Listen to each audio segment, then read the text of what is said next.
नमस्कार मेरी YouTube family हमशिका voice में आप लोगों का स्वागत है। आइए सुनते हैं फिर से एक नई कहानी। आज माँ को गुजरे 15 दिन बीत चुके हैं। 13 वाले दिन ही सारे मेहमान चले गए थे। आज रविवार है। मुझे भी माँ की कमी बहुत खल रही थी। मेरा भी माँ के साथ प्यार भरा अपनत्व से परिपूर्ण सास बहू का रिश्ता था। मुझे आज भी याद है वो दिन जब मैं ब्याह के यथार्थ के साथ इस घर में आई थी। मैंने चरण स्पर्श करने के बाद माँ की तरफ देखा तो उनकी आंखों में उमड़ती ममता को पहचाना। वहाँ अस्वीकार या परीक्षण का एक कण भी नहीं था। वहाँ तो स्वीकृति ही स्वीकृति थी। माँ ने मेरा चेहरा ऊपर उठाया और प्रशंसा भरी दृष्टि से मुझे निहारती हुई बोली, इस घर में तुम्हारा स्वागत है बहू। आज से इस घर को अपना मानकर अधिकार पूर्वक यहाँ रहो और अपने धर्म का निर्वाह करो। बड़ों का आदर करो और छोटों को प्यार दो। तुम देखोगी सब तुमसे कितना प्रेम करते हैं। सक्षम बड़ा है लेकिन अधिकार का भोग सब समान रूप से करते हैं। मेरे दोनों बेटे अपने गुणों के कारण महत्वपूर्ण हैं। तुम यथार्थ की पत्नी हो, अतः तुम्हारा विशेष महत्व है। तुम हमारे कुल का सौभाग्य हो। इस कुल से कभी रुष्ट मत होना। कोई असुविधा हो तो अपने पति से कहना। असुविधा दूर ना हो तो निसंकोच मेरे पास आ सकती हो। मेरे पास कोई अधिकार नहीं है, लेकिन मेरे बेटे माँ के प्रति अपने स्नेह के कारण मेरा कहा कभी नहीं टालते और उन्होंने मुझे सीने से लगा लिया। माँ सारी ममता बहू पर ही निछावर कर दोगी तो मेरे लिए क्या बचेगा? यथार्थ बोला। ममता की कोई निश्चित मात्रा नहीं है और बेटा ये भी तो तेरी अर्धांगिनी है। इसे अपने सीने से लगाती हूँ तो क्या तेरा हृदय शीतल नहीं होता? पति पत्नी में तो किसी प्रकार का कोई विभाजन भी नहीं होता बेटा। स्वयं को समग्रता में पत्नी को सौंपेगा तभी तो पत्नी को समग्र रूप में पाएगा। तुम अपनी माँ को पूर्ण रूप से पत्नी को समर्पित नहीं करोगे तो तुम्हारी पत्नी तुम्हारी माँ के प्रति संपूर्ण रूप से समर्पित कैसे होगी? माँ ने मुस्कुराकर यथार्थ को समझाया। मगर मेरे लिए सास के रिश्ते से ये प्रथम परिचय था। मेरी धारणा के बिल्कुल विपरीत मैं सोच रही थी कि क्या सचमुच इस स्त्री का मातृत्व इतना उदार है कि यह पुत्र के साथ बहू को भी उसकी परिधि में ले ले। और मेरा मन माँ के लिए श्रद्धा से भर गया। माँ ने कभी ये नहीं कहा कि क्षमता तू मेरी बहू नहीं बेटी है, लेकिन माँ ने सास के रूप में ममतत्व देने में कभी कंजूसी नहीं की।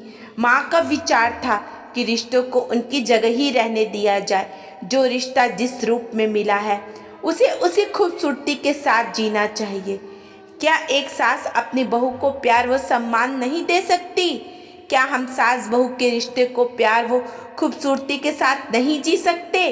और माँ ने जीवन भर यही किया। वो अक्सर कहती थी कि क्षमता तुम पहले एक स्त्री हो, बाद में मेरी बहू हो और नारी का सम्मान सबको करना चाहिए। शायद यही कारण था कि नोक-झोंक के बावजूद हम में कभी मनमुटाव नहीं होता था। यथार्थ भी माँ के साथ गहरे जुड़े थे। अक्सर यथार्थ और माँ घंटों बातें किया करते थे। हालांकि वो चाहते थे कि मैं भी उनकी बातों में हिस्सा लूँ बैठूं, मगर बीच में ही उठ जाती थी। दोनों कभी फिलॉसफी पर और कभी राजनीति तो कभी धर्म पर चर्चा करते थे। बौद्धिक स्तर पर यथार्थ की क्षुधा शायद माँ से ही बात करके तृप्त होती थी।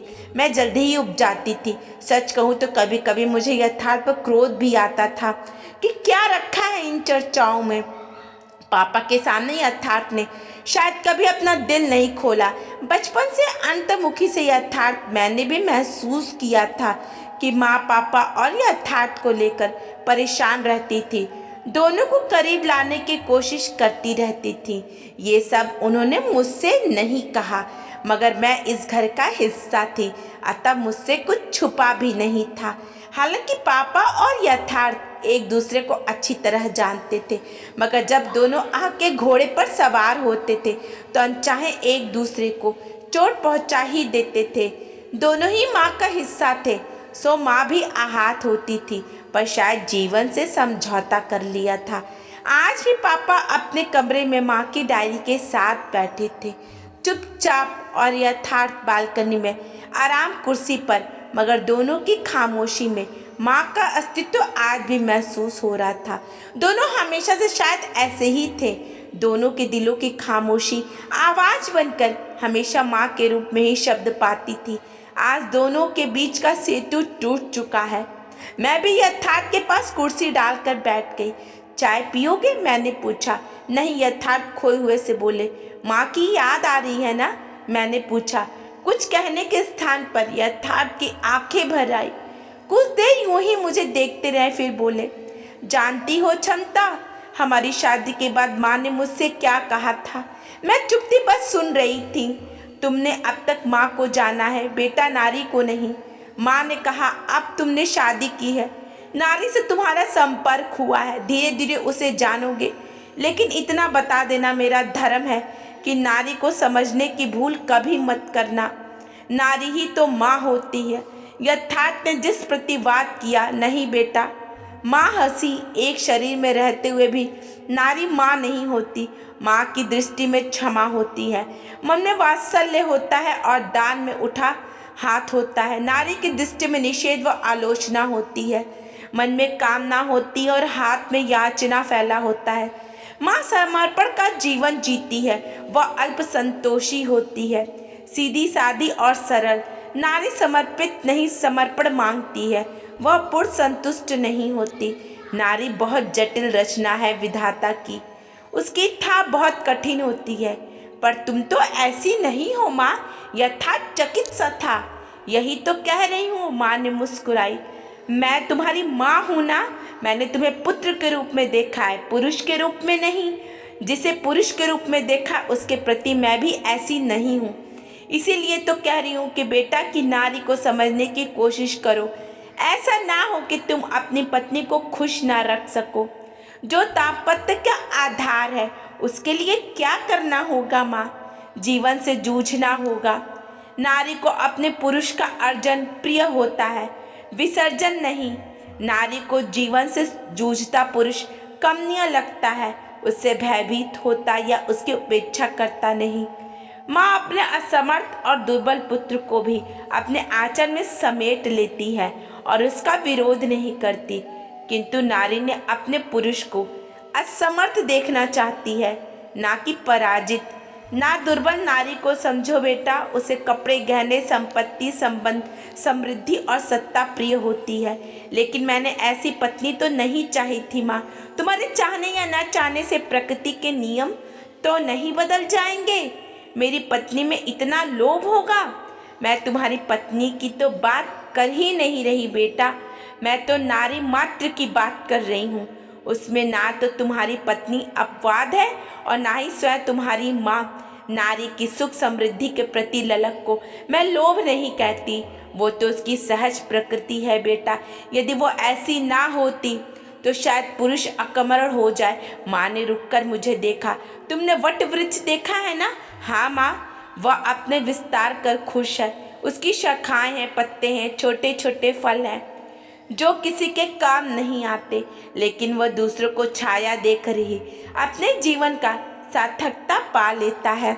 लेकिन दूसरी ओर हर श्रृंगार का छोटा सा पेड़ भी, जिस पर मौसम आते ही फूल लगते हैं, चारों ओर सुगंध फैलाता है, लेकिन किसी को छाया नहीं देता। नारी के जीवन में रूप और गंध को जो महत्व देते हैं, उसके लिए क्या तुम उसे दोषी ठहराओगे? क्या उसे लोभी कहोगे? नहीं माँ, वैसे ही नारी में प्रकृति का साक्षात रूप है। वह पुष्पित और पल्लवित होना चाहती है। उसके जीवन में रूप, रस, गंध सबके लिए ललक है। जैसे प्रकृति मदमाती है, इठलाती है, वैसे ही नारी भी है। उसके शरीर की संरचना नहीं है, वरन मन की संरचना भी पुरुष के मन से मेल नहीं खाती है। शरीर की असमर्थता उसे बाध्य कर दे, किंतु उसकी कामना तृप्त नहीं होती। वो सोने से लदी होगी तो भी वेड़ी में लगाने के लिए एक फूल की कामना उसे अतृप्त रखेगी, और उसकी ये अतृप्ति ही पुरुष के जीवन की प्रगति में सहायक होती है। ये नारी का सहज रूप है, ये उसका दोष नहीं है। जीवन के आस्वाद के प्रति नारी के मन में ग्लानि का भाव नहीं है, जैसा कि बौद्धिक पुरुष के मन में है। इसलिए शास्त्र तथा तत्व ज्ञान में नारी के गुणों का नष्ट नहीं करता, उसे त्यागपूर्ण उदात्त जीवन की परिकल्पनाओं और कोशिशों से लुभाया नहीं जा सकता। यथार्थ का जैसे मोह भंग हो रहा था। उसकी कोई भी समस्या जैसे माँ के पास जाकर के समाधान पा जाती थी। मानो माँ ने जीवन से हारना जैसे सीखा ही नहीं था। माँ ने उन्हें मेरे विषय में एक सकारात्मक दृष्टिकोण दे दिया था। यथार्थ ने पूछा, माँ क्या कभी स्त्री कभी पुरुष के लिए माँ की तरह नहीं हो सकती? केवल क्षणिक रूप से, स्थायी रूप से यह कभी संभव नहीं है। पुरुष की दृष्टि से ही उसे नारी बना देता है बेटा। ना पुरुष कभी पुत्र हो सकता है तो ना ही नारी कभी माँ ही पाएगी। और यथार्थ चुप हो गया, जैसे वो वहाँ थे हैं ही नहीं। मौत तो जिंदगियों के बीच से गुजर जाती है, मगर बची हुई जिंदगियों को कैसे झिझोड़ जाती है, ये मैंने आज भी जाना है। माँ की मौत के बाद चलो यथार्थ पापा के पास चलो, क्योंकि उनके साथी का साथ छूट गया है। अब उन्हें तुम्हारे सहारे की ज़रूरत है। मैंने यथार्थ के हाथों को अपने हथेलियों के बीच में लेकर के कहा, चलो क्षमता। यथार्थ उठ पड़े और पापा के कमरे की ओर चल पड़े। पापा चुपचाप लेटे हुए थे। यथार्थ की ओर उनकी पीठ थी। यथार्थ चुपचाप खड़े पापा को देख रहे थे और ना जाने क्या सोच रहे थे। फिर आहिस्ता से पापा के पास बैठे और उनके कंधे पर धीरे से अपना हाथ रख दिया। पापा जैसे चौंक कर उठ बैठे। शायद उनके लिए भी यह स्पर्श अप्रत्याशित ही था। कुछ देर बाद दोनों एक दूसरे को देखते रहे और फिर यथार्थ पापा के गले रख करके रो पड़ा। पापा भी रो पड़े, पता नहीं माँ को याद करके या बेटे के दुख से द्रवित होकर। इतने वर्षों में मैंने भी पहली बार इन्हें पापा के इतने करीब देखा था। माँ की मौत के बाद पहली बार दोनों एक दूसरे के साथ अपना गम बांट रहे थे। मैं देख रही थी कि कैसे गम दो दिलों को जोड़ता है। बेटा, आज भी महसूस कर रहा हूँ कि एक नदी थी जो कि दोनों किनारों के बीच निरंतर बहती हुई दोनों किनारों को सींचती थी, जोड़ती ही रहती थी। और किनारे उसके थपेड़े तो सहते थे, लेकिन नदी की गहराई में छिपी लहरों की बेचैनी नहीं समझते थे, जो किनारों पर से टकरा कर लौट जाती थी। उन पर किनारों को पास लाना चाहती थी। आज खुद सूख कर रेत बन गई और उड़ा लाई दोनों किनारों को एक पास। आज भी वो यादों के रूप में हमारे बीच है, मगर वक्त हमारी मुट्ठी से रेत की तरह निकल गया। और मैं देख रही थी कि दोनों पिता पुत्र के बीच आह की दीवार तो मोम की थी, जो भावनाओं की उष्मा से आज पिघल चुकी थी। काश माँ आज जिंदा होती। मुझे आज महसूस हो रहा था कि कभी कभी गम भी अपने साथ खुशियाँ छुपा करके ही ले आता है। दोस्तों, आपको कहानी कैसी लगी कमेंट में करके बताइएगा, लाइक करिएगा और अपनी फैमिली फ्रेंड के साथ शेयर भी कर दीजिएगा। ऐसी ही कहानी पढ़ने के लिए मुझे फॉलो भी कर लीजिएगा। धन्यवाद।